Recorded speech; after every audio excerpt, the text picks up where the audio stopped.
നരേന്ദ്രമോദിയെ മാറ്റി നിർത്തി ആഭ്യന്തരമന്ത്രി അമിത്ഷായെ ലക്ഷ്യം വെച്ചുകൊണ്ട് ലോക്സഭാ പ്രതിപക്ഷ നേതാവ് രാഹുൽ ഗാന്ധി ആരംഭിച്ച യുദ്ധം ഇതൊരു ഇരുതലമൂർച്ചയുള്ള രാഷ്ട്രീയ തന്ത്രമാണ്.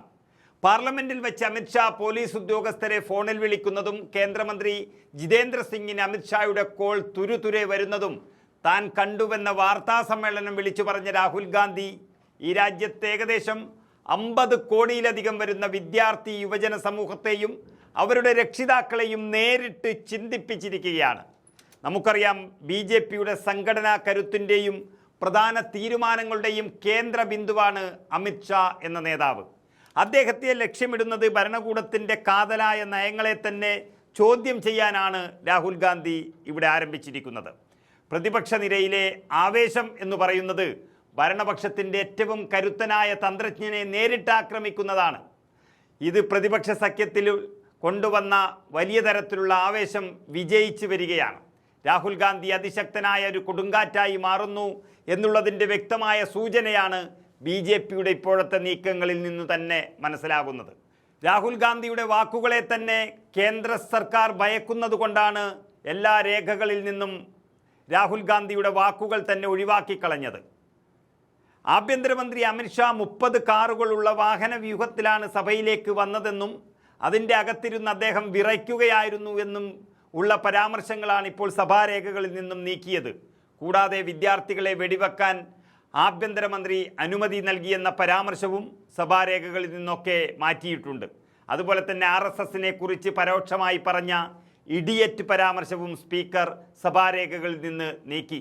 രാഹുൽ ഗാന്ധി പറയുന്ന സത്യങ്ങളെ ഭയക്കുകയും അത് രേഖകളിൽ പോലും കാണാൻ പാടില്ലെന്ന് നിർബന്ധം പിടിക്കുന്നതും BJPയുടെ ഭീരുത്വത്തെയാണ് ഇവിടെ തെളിയിക്കുന്നത്.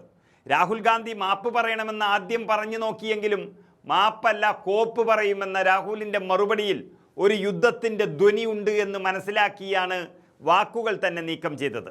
എന്നാൽ പാർലമെൻറ്റിൽ പറയുന്നതെല്ലാം ജനാധിപത്യ വിരുദ്ധമായി നീക്കം ചെയ്യുകയാണെങ്കിൽ നേരിട്ട് ജനങ്ങളോട് പറയുമെന്ന് തീരുമാനിച്ചുകൊണ്ടാണ് രാഹുൽ ഗാന്ധി വാർത്താ സമ്മേളനം വിളിച്ചത്. അതാണ് BJPയെ ഇപ്പോൾ കൂടുതൽ പ്രതിരോധത്തിലാക്കിയതും. അമിത്ഷായ്ക്കെതിരെ ഗുരുതരമായ ആരോപണങ്ങളുമായാണ് മാധ്യമങ്ങൾക്ക് മുന്നിൽ രാഹുൽ ഗാന്ധി വന്നത്.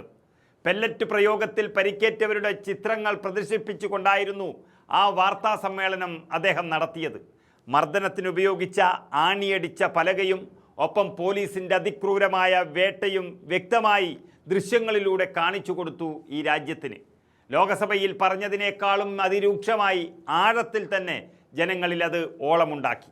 അമിത്ഷായ്ക്കെതിരെ പാർലമെൻറ്റിൽ ഉയർത്തിയ ആരോപണങ്ങൾക്ക് പിന്നാലെ മാപ്പ് പറഞ്ഞാൽ പാർലമെൻറ്റിൽ സംസാരിക്കാൻ അനുവദിക്കാമെന്ന് രാഹുൽ ഗാന്ധിക്ക് അന്ത്യശാസനം നൽകി. എന്നാൽ മാപ്പ് പറയാൻ തയ്യാറല്ല എന്നും ഒരിക്കലും RSSനോടും BJPയോടും മാപ്പ് പറയേണ്ട ഗതികേട് രാജീവിൻ്റെ മകന് ഇല്ല എന്നും വ്യക്തമാക്കിയതോടെ രാഹുൽ ഗാന്ധിയുടെ ഉശിര് നേരിട്ട് രാജ്യം കണ്ടു. ഈ തെളിവ് നിരത്തിയാണ് വിദ്യാർത്ഥികൾക്ക് നേരെ നടത്തിയ പെല്ലറ്റ് പ്രയോഗത്തിൻ്റെ ഉത്തരവാദിത്തം സർക്കാർ ഏറ്റെടുക്കണമെന്ന് രാഹുൽ ഗാന്ധി ആവശ്യപ്പെട്ടത്. വിദ്യാർത്ഥികൾക്ക് നേരെ നടന്ന ആക്രമണം സുപ്രീം കോടതി മേൽനോട്ടത്തിൽ സ്വതന്ത്ര ഉന്നതതല സമിതി അന്വേഷിക്കണമെന്നാവശ്യപ്പെട്ട രാഹുൽ ഗാന്ധി RSSകാരെ വിദ്യാഭ്യാസ സ്ഥാപനങ്ങളുടെ തലപ്പത്ത് നിന്ന് മാറ്റണമെന്നും ശാഠ്യം പിടിക്കുന്നതും വലിയൊരു സമൂഹത്തിൻ്റെ പിന്തുണ ഉറപ്പാക്കുകയാണ്. ഒരു കാര്യം വളരെ വ്യക്തമാണ്, നരേന്ദ്രമോദിയെ ആപത്ത് കാലത്ത് നിന്നും രക്ഷപ്പെടുത്തുന്ന അമിത്ഷായെ തന്നെ ആക്രമിക്കുന്ന രാഹുൽ ഗാന്ധി മോദിയുടെ കൈയൊടിക്കലാണ് ഇവിടെ ലക്ഷ്യമിടുന്നത്.